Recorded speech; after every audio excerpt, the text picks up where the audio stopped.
सायद सम्भवतः गलत छैन भने नेपाली भूमिबाट भारतीय भूमिमा पुगेर इन्डो नेपाल फुटबल प्रतियोगिता गराउने कुनै संस्था छ भने त बाउनाई देशलाई भारतमा पुगेर इन्डो नेपाल फुटबल प्रतियोगिता सम्पन्न गरेको थियो।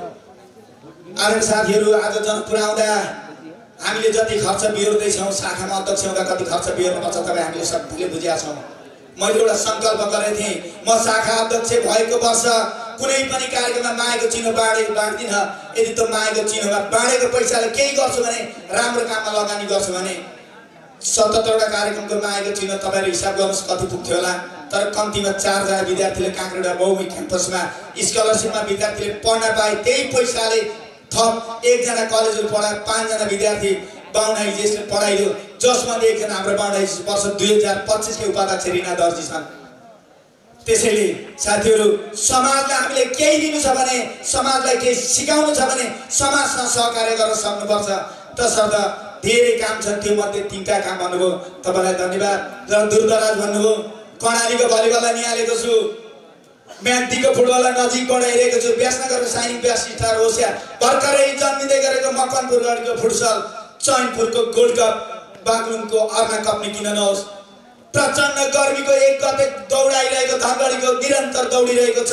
23 वर्षदेखि यो समाजलाई प्रश्न सोधिरहेको ब्रान्डर जुनियर जेसिस आजसम्म थाक्न सकेको छैन। त्यसकारण त ब्रान्डका कार्यक्रम हुन्, यी सामान्य मात्रै नै यस्ता दर्जनौं कार्यक्रम छन् जुन कार्यक्रमले यी समाजलाई गर्दा आज नेपाल देशको गरिमा धानेको छ। त्यसकारण मेरो एउटै मात्रै नेपाल देशको राष्ट्रिय उपाध्यक्ष भएर गए भने अरु केही भन्ने छैन साथीहरू। आज वर्षदेखि कार्यक्रम गर्दै आइरहेका शाखाहरूको ब्रान्डलाई नेपाल देशले कम्तीमा प्लान अपेक्षामा राख्नुपर्छ। केही गर्न नसके पनि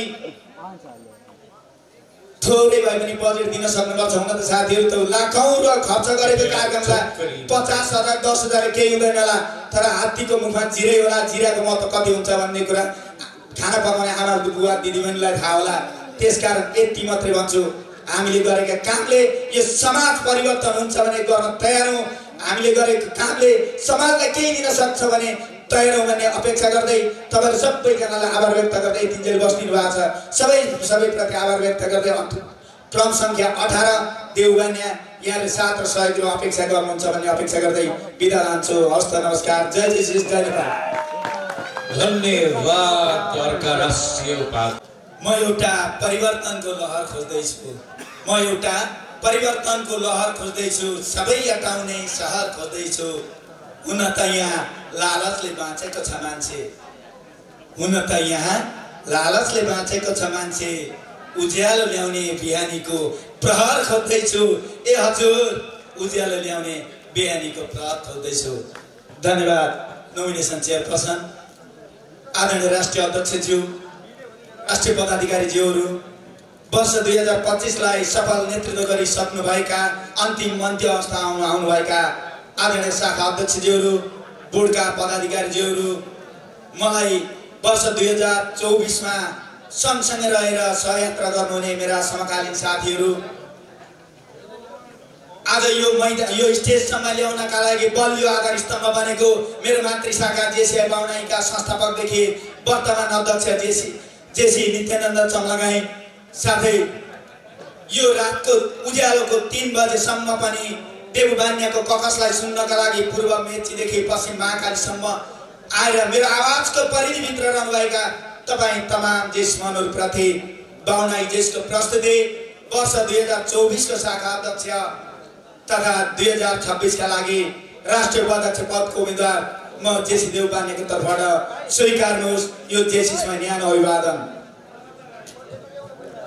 निधाएर देखेको सपना हैन, खुल्ला आँखाले देखेको सपना पूरा हुन्छ। हो, त्यही खुल्ला आँखाले देखेको सपना पूरा गर्ने दौडानको 15 वर्ष पछाडि पहिलो पटक राष्ट्रिय उपाध्यक्ष पदको उम्मेदवार लिएर उपस्थित भएका छौं र तपाईहरुमाझ मत माग्न सामर्थ्य बनाएका छौं। हुन त यसभन्दा अगाडि पनि आउन खोजेको होइन, कतै हाम्रा खुट्टा लरबराउँछन् कि कतै बोली लटपटिन्छ कि कहीं कतै मस्तिष्कले काम गर्दैन कि भन्ने लाग्यो। आज हाम्रा खुट्टा पनि दर्विला भएका छन्, बोली स्पष्ट फुटेको छ, मस्तिष्कले सुझबुझपूर्ण काम गर्न सक्ने भएको छ अनि हाम्रा हातका औँलाहरूले त्यो नेपाल देशको विधानलाई स्पष्ट बुझ्न र लेख्न सक्ने भएको छ। यसकारण त आज मेरो विश्वास भरोसा बलियो आत्मबल तपाईको साथ लिएर मत माग्नका लागि पहिलो पटक स्टेजमा उपस्थित भएको छु। आदरणीय साथीहरू, भोलि के गर्छु भन्ने ठुलो कुरा होइन, हिजो विगतमा देउमान्यले तपाईहरुसँग जोडिएर के गर्यो भन्ने कुराले प्रश्न राख्छ। 2017बाट सुरु भएको नेपाल देशको एमएस अपडेट 2019 मा महासचिव भएर तालिम लिने अवसर प्राप्त गरे। मलाई देशले सिकाएको कल्चर सिक्ने र सिकाउने थलो हुँदै गर्दा देशभरका वार्षिक 120 वटा भन्दा बढी शाखाहरूमा एमएस अपडेट सफ्टवेयर भर्ने प्रक्रियामा सहजीकरण गरे। आज त्यो एमएस अपडेट गरेका पूर्व अध्यक्ष मैले धेरै त देख्दिनँ, केही पूर्व अध्यक्ष हुनुहुन्छ, राष्ट्रिय पदाधिकारीज्यू हुनुहुन्छ, उहाँहरू साँच्चीकै रूपमा रहेर एमएस अपडेट गरे। आज तपाईले काहीँ न काहीँ एमएस अपडेटको सहजीकरण भएको छ भने त्यो एउटा सहजीकरणको कर्ताका रूपमा देउमान्य उभिएको थियो। यति मात्रै होइन साथीहरू, नेपाल सरकारदेखि सबैभन्दा धेरै यो समाजमा कुनै संस्थाले कन्ट्रिब्युसन गर्छ भने जेसीआईका नेपाल देशभरका च्याप्टरले लगानी गरेका छ।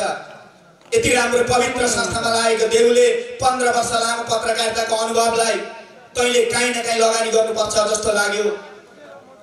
तत्कालीन खाँदै आउँदै गरेको तलब र कार्यकारी सम्पादक जस्तो महत्त्वपूर्ण जिम्मेवारीलाई चटक्क तिलाञ्जली दिएर नेपाल देशको स्ट्रिम पत्रकारिता गरे। 5 वर्ष निरन्तर पत्रकारिता गर्दै गर्दा दिनभर तपाईहरु कार्यक्रम गर्नुहुन्थ्यो, बेलुका फेसबुकमा धेरै आउँथे, कति आफै माग्थे, कति पठाइदिनुहुन्थ्यो, रातभरि समाचार लेख्थे, उज्यालो हुँदा तपाईको मोबाइलको घन्टी बज्थ्यो, त्यहाँ मेरो तपाईको घन्टी बज्दै गर्दा देउमान्यको मेसेन्जर हुन्थ्यो, त्यो मेसेन्जर भित्र तपाईको शाखाको समाचार हुन्थ्यो। त्यसैले त मैले भन्ने गरेछु, हिजो जिम्मेवारीमा नहुँदा पनि तपाईसँगै जोडिएर काम गर्ने जमर्को गरे। आज तपाईको अभिमत यो काममा बोकेर जिम्मेवारीपूर्वक काम गर्न जाने जमर्को गर्दैछु। त्यसकारण साथीहरू, 13 वर्ष लामो जीवनको करियरलाई थुप्रै कुरा सिकिएला। कम्तीमा आज पहिलो पटक 2017 मा भोट हालेको बीपीमा भोट हालेको देउमान्य आज 7 वर्ष पछाडि यो ठाउँमा यो उपाध्यक्ष पदमा मत माग्ने सामर्थ्य बनाएको छ। आज लाउन सिकाएको छ, खान सिकाएको छ, देशभरि सम्बन्ध बनाउन सिकाएको छ। धेरै साथीहरूलाई राखेर भन्ने मन थियो, जेसिसको यो जुन कार्यक्रमको टाइम सेड्युल छ, आज रातको 3 बजे कथा भन्न बाध्य बनाउने यो जुन परिस्थिति छ, भद्रपुर आउनु साथीहरू।